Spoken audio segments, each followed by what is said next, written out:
हाय, स्वागत है आपका स्केटिंग के डे 46 में। आज का स्केटिंग थोड़ा स्पेशल है। सर यूजली वार्म अप करवाते हैं, लेकिन आज सर ने सीधा ही स्केटिंग शुरू करवा दी। वैसे मुझे कोई प्रॉब्लम नहीं है, क्योंकि स्विमिंग पे पहले ही बहुत वर्कआउट हो गया था, इसलिए मैं फुल एनर्जी के साथ रेडी थी। तो शुरू करें आज का स्केटिंग सेशन। मैं फील्ड में पहुंची और स्केटिंग राउंड लेने शुरू करे, एक के बाद एक राउंड। फिर मैं फ्लावर लेके गई थी, वो मैं गलती से हाथ में ही ले गई। मम्मा को वो फ्लावर दे के आई, पानी पिया और चल पड़ी फील्ड में दोबारा प्रैक्टिस करने के लिए। मैं अपनी स्पीड और बैलेंस इम्प्रूव करने की प्रैक्टिस कर रही थी। कुछ राउंड्स के बाद मुझे थकान होने लगी, लेकिन मैंने अपनी स्पीड को मेंटेन रखा। लेकिन इसी बीच एक छोटा सा एक्सीडेंट हो गया। मेरा बैलेंस यूज हुआ, थोड़ा दर्द हुआ, लेकिन मैंने सोचा दर्द को रखो साइड में, उठो और प्रैक्टिस शुरू करो भाई। क्योंकि मैं तो क्लास में पहले ही बहुत लेट पहुंची थी, टाइम बहुत कम था।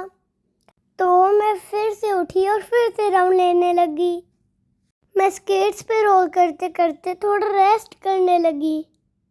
फिर मेरे को इतनी थकान हो गई कि मैं अपने पैरों को ही छू के स्ट्रेच करने लगी और मुझे ये गाना याद आ रहा था।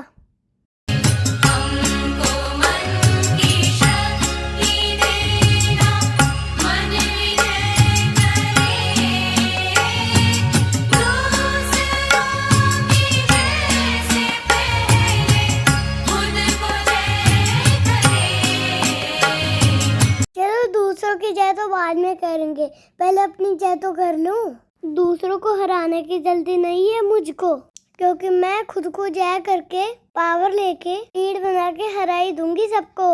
वैसे मम्मा ने बताया इस गाने का असली मतलब है हर दिन किसी और से नहीं, अपने कल से बेहतर बनना ही असली जीत है। और मैं वादा करती हूँ हर दिन सीखूंगी, मेहनत करूंगी और खुद को बेहतर बनाऊंगी। उसके बाद सर ने सभी बच्चों को बुला के अपनी पास एक लाइन में खड़ा करा।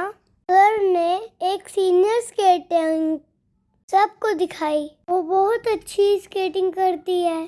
सर ने बोला उसकी लेग मूवमेंट नोट करो, नीज बैंड, बॉडी वेट डाउन। और सर ने समझाया एक व्हिसल लगाऊंगा तो हैंड्स की मूवमेंट भी करनी है और लेग्स को भी चलाना है, लेकिन जैसे ही दोबारा फिर से व्हिसल बजाऊंगा, bend your back, lock your hands and legs भी मूव नहीं करनी, स्मूथली रोल करने देना है। बल्कि सर ने यही एक्सरसाइज बहुत बारी रिपीट करवाई।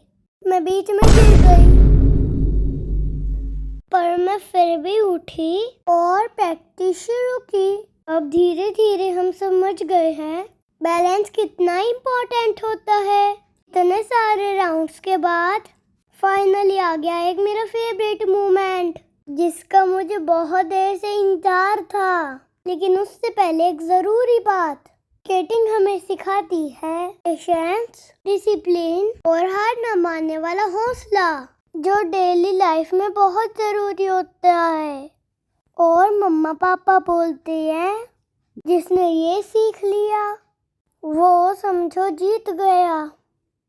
तो चलिए चलते हैं मेरे फेवरेट मूवमेंट पे, प्यासा कुआं मूवमेंट, मतलब वाटर ब्रेक आ ही गया। मैं पूरी पसीनों में भीग चुकी थी। फेस देख के पता चल रहा था इतनी मेहनत की है। थोड़ी देर बैठ के रेस्ट करा, आने से पहले फिर से एक बारी और पानी पिया। फिर फील्ड में बैठ के थोड़ा रेस्ट करा और फिर सर ने शुरू करवा दी रेस। 3, 2, 1 ready to go. सबसे एक्साइटिंग मोमेंट था, क्योंकि मुझे रेस करने में मजा आता है। हम सब फुल स्पीड में निकल पड़े। मैं और मेरे दोस्त फुल स्पीड से स्केटिंग करने लगे। सब एक दूसरे को क्रॉस करने की कोशिशें कर रहे थे। राउंड पे एक्साइटमेंट ही एक्साइटमेंट। अभी मैं आगे, अभी मेरे दोस्त। लेकिन गाइस सच बताऊं तो मैं ये सोचती हूँ कि है ये मुझसे आगे कैसे निकल गए रे। बट हम राउंड चक्कर लगा रहे होते हैं। बाद में मुझे पता चला शॉर्टकट मारते हैं और चक्कर लेके जब मैं आगे आती हूँ वो मुझसे आगे हो जाते हैं।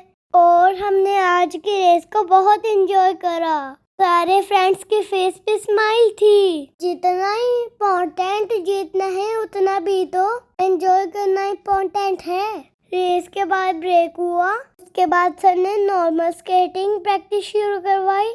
इस बार रेस नहीं थी, लेकिन फिर भी मैंने अपनी पूरी पावर लगाई, क्योंकि प्रैक्टिस ही हमें बेटर बनाती है और हर दिन की मेहनत ही एक दिन बड़ा रिजल्ट देती है। ऐसे ही देखते देखते आज का स्केटिंग सेशन खत्म हो गया।